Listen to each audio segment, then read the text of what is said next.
Yeah. Such a big issue, it seemed, for Micah with how the Joneses proceeded in this whole situation was that they never spoke with David Mulligetta. Um, to your knowledge, did the Joneses ever speak with Micah's agent? From my knowledge, I'm gonna say no. Never. From my knowledge, I'm not saying it's true or not, but this is.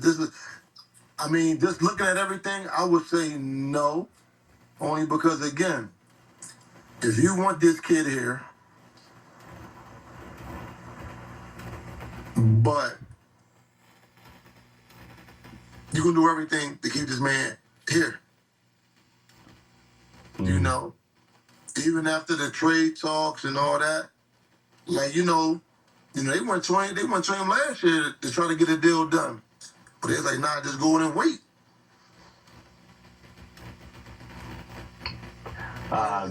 You could play on that. You could play on the fifth year option, but it's nothing guaranteeing you a contract in your sixth year. Then they can franchise tag you 4 years. Then turn around and franchise tag you again. Now you're at year 7. Where's your job security at? Right.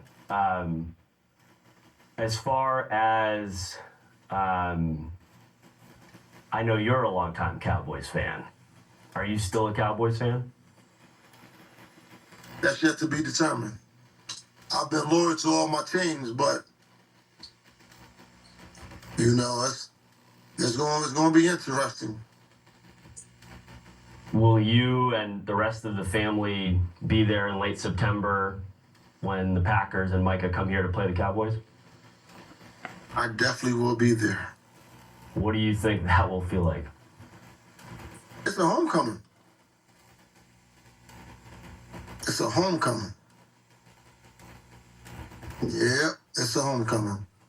Because in the beginning, I wasn't going to make that game due to some other obligations.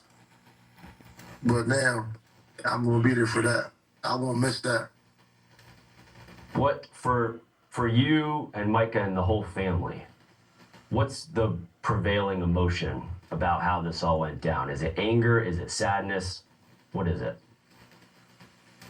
It's a little bit of everything, because everybody's in Dallas. I'm still here in PA. I'm still coaching everything.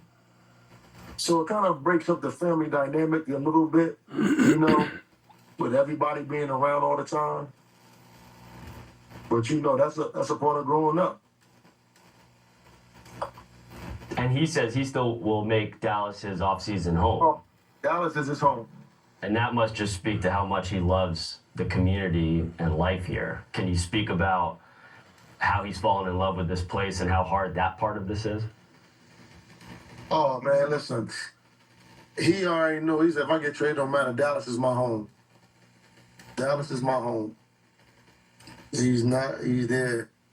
6 months he'll be in Green Bay. I guess 6 months he'll be in Dallas. But he's not leaving Dallas. He's going to go to work. And then he's going to come home. Do you remember what it was like when Luka got traded in February? Yes. Does this feel like that? Yeah, because it was like, wow, where did that come from? Where did that come from? So yeah, that was just like, whoa.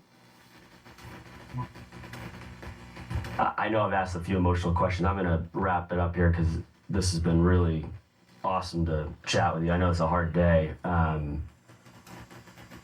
know you're not down here. I know you're not with Mike on the day-to-day, but, just given how much we've seen and heard from him about how much he wanted to be here, has he shed any tears over this situation? He might have had a few emotional, you know what I mean? Like, man, but, for his family,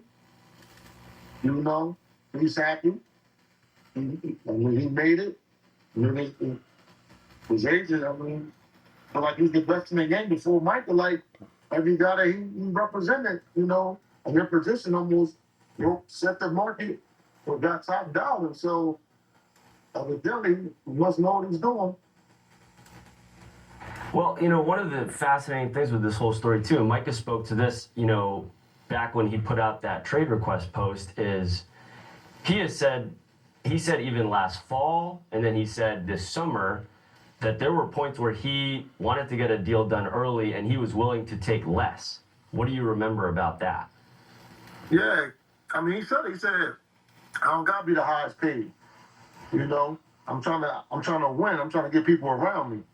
I mean, he even jokingly said when Myles Garrett was out there, hey, go get Myles Garrett. Hey, only thing is, if you give him 38, I need 38.5. know? So it's like, you know, but I mean, it's hindsight now, but the reality, I mean, again, I don't know the business like that, but me on the outside looking in, I decided to make it. Because I remember when, was it? Let me jump in. Yeah, Michael Parsons said, "Give Myles Garrett, Jerry. If you give him 38, you just got to give me 38.5 because I'm younger than he is." And Jerry Jones right then. Jerry Jones don't want to win because the problem with Dallas right now is the fact that they couldn't stop the run because asshole idiot didn't have no linebackers. That's all you need.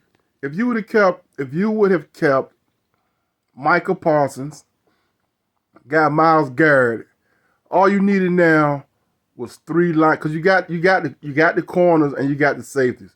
All you would need now is a couple of linebackers, and you would have had the best defense in the NFL. But no, you got rid of Michael Parsons, and now you're talking about we need to stop the run, and you are an insane idiot, Jerry Jones. The Cowboys would never win with you leading the ship. Never. Said that years ago, and I'm sticking by it. And I'm glad Michael Parsons left because he wants to be a winner, not not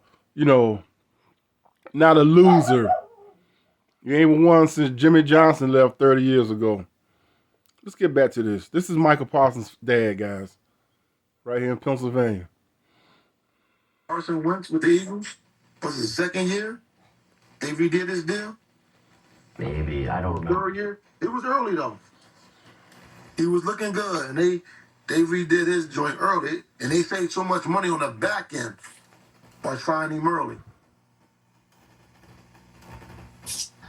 I'm trying to think. I had one more question I wanted to ask you. Micah obviously is a big personality, and we're going to miss that. I can promise you that.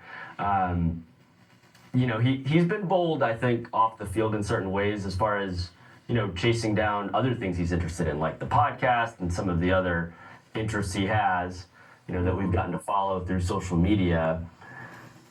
I know that leadership recently has been like a big focus of his, and he said that the meeting in March with Jerry was really a lot about leadership, or that was the intent of it. Do you remember any moments where there was like a breaking point type situation between the team and Micah over his off-field lifestyle and habits? I mean, I used to see people post stuff and this, that, and the third, but my thing is, why we worry about what somebody's doing on their free time? He ain't doing drugs. He ain't out here partying, popping bottles.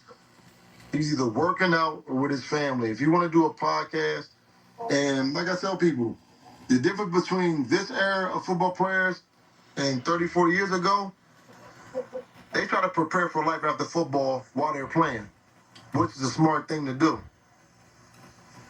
Because I see some guys play, and when it's over, it's over. Great players, you barely see or hear from them. You want to be relevant. You want to be able to be on top of your game. So when offers land in your lap, you gotta take the promotions as they come. But to your knowledge, Podcast. sorry, to your knowledge, was there ever a time the team took a serious issue with him over those types of things? I won't say a team. I forget the one player. He had something to say. He posted something. I can't think of his name. But